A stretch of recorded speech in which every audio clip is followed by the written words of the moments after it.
Pouvez-vous nous citer un observatoire français toujours en activité au sein duquel se côtoient le grand public, les amateurs et les professionnels que vous nous recommandez?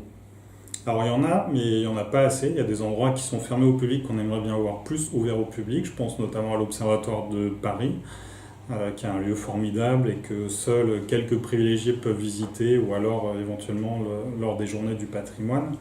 Et puis après, sinon les grands lieux, c'est l'Observatoire de Haute-Provence et puis surtout le Pic du Midi, qui est un lieu là que je recommande vivement à tout le monde.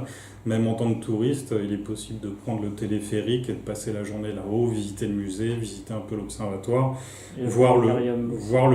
le panorama. Et depuis peu, il y a un planétarium en plus, ce qui est génial, puisque malgré tout, il y a des gens qui montent pour passer la nuit, dormir sur place, observer le soir. Et s'il fait pas beau, pas de chance quoi. Donc là maintenant il y a un planétarium en plus, c'est génial. Et en tout cas le Pic du Midi c'est amusant quand même parce que c'est un lieu qui scientifiquement était un peu délaissé. Et puis en fait aujourd'hui on se rend compte que malgré les années qui passent, le lieu est toujours sur Terre, celui qui fait les meilleures images de planètes dans le domaine visible. Et on a un petit groupe de personnes à utiliser le télescope de 1 mètre au Pic du Midi pour faire ces images-là. Et c'est assez fascinant en fait de se rendre compte que en fait, les grands télescopes, eux, ils vont finir par être capables d'observer dans le visible, mais pour l'instant, les systèmes de correction des turbulences de l'atmosphère fonctionnent surtout dans l'infrarouge. Donc ils ne savent pas bien faire d'images dans le visible. Et finalement, faire des images dans le visible, il faut un télescope de taille plutôt moyenne et implanté dans un site exceptionnel. Et en fait, plus le temps passe, plus les techniques d'imagerie évoluent, et on voit à chaque fois on arrive à faire des images encore mieux. Ce qui démontre à chaque fois un peu plus que le Pic du Midi, pour l'astronomie, c'est un site extraordinaire. Alors en nombre de nuits claires par an, c'est pas le meilleur du monde, ça c'est sûr. Le printemps en particulier, il fait pas très beau, mais malgré tout, il y a facilement 150, voire un peu plus, nuits claires par an. Donc si on vise bien ces périodes, on sait qu'il fait beau à l'automne surtout. Ce site avait été aussi, de mémoire, été choisi par la NASA pour cartographier le T1 mètre, non, la Lune, où il y avait... Oui, c'est ça, le télescope du Pic du Midi, le 1 mètre, a été impulsé par la NASA. Après, il faut savoir qu'il a été fabriqué en France, avec une optique fournie par la NASA, mais qui n'était pas bonne.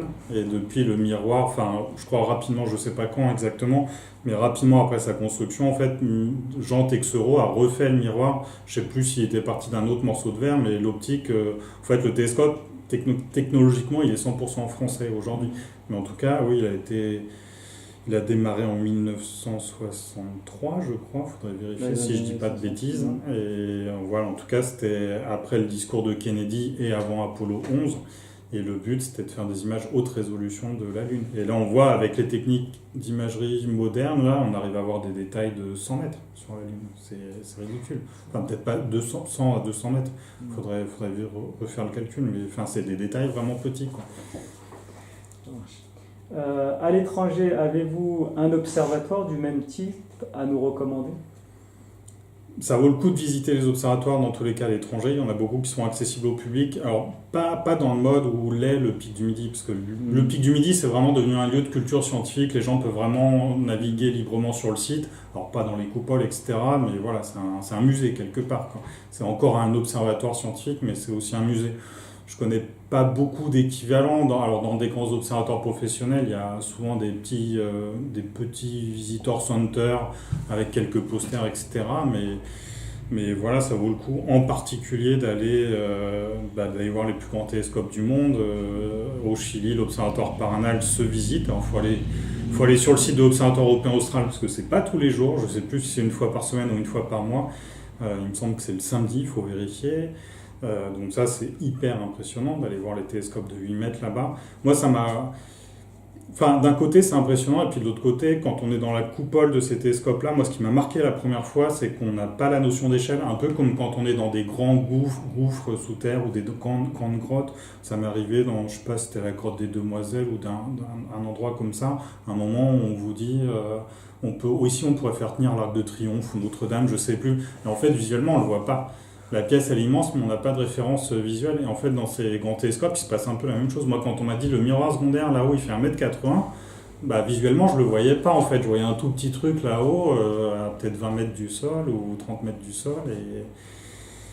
Il y a ça, et puis il y a, alors je sais pas s'ils se visitent pour le public, mais j'ai eu la chance il y a pas longtemps d'aller à l'Observatoire S en Namibie, qui est pas très connu. Il observe ce qu'on appelle l'effet Cherenkov, c'est des gerbes de lumière bleue qui sont émises dans l'atmosphère quand il y a des particules de haute énergie qui arrivent. Et en particulier maintenant il y a S2, c'est un télescope qui fait quasiment 30 mètres de diamètre.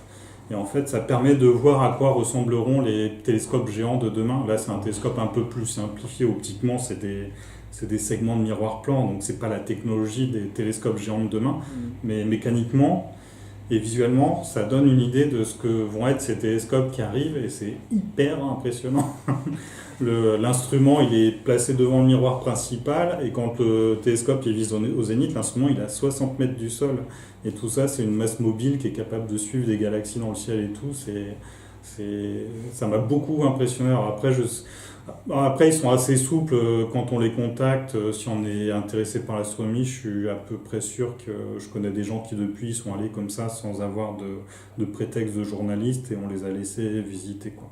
Donc je pense que si on arrive à trouver les bons contacts des bonnes personnes, Ça peut être du web. ouais, ils sont en plus les gens qui viennent là, c'est souvent des post-docs ou des gens en thèse.